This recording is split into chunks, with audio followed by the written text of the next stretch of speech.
This is the worst kind of deja vu. Here we go again.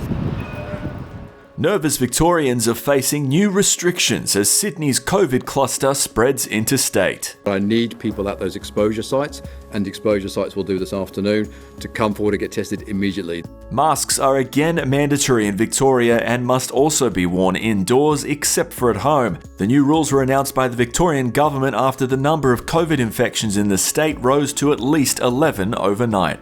Victorians are fuming at their northern New South Wales neighbours. At least 8 of the new cases are linked to a crew of Sydney removalists who travelled and worked unmasked in Melbourne while infectious, and a family that moved to Melbourne from Sydney last week. The next challenge for us is to see a drop in the numbers of people infectious in the community. We are seeing a level of stabilisation, but we need to see those numbers drop. New South Wales recorded 65 new locally acquired COVID-19 cases overnight, but there remains concern about the number of people infectious and in the community.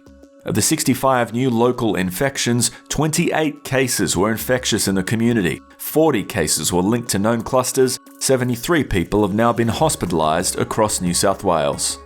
The Sydney outbreak now stands at just under 1,000 cases across New South Wales, with no mention of lockdowns easing in the near future.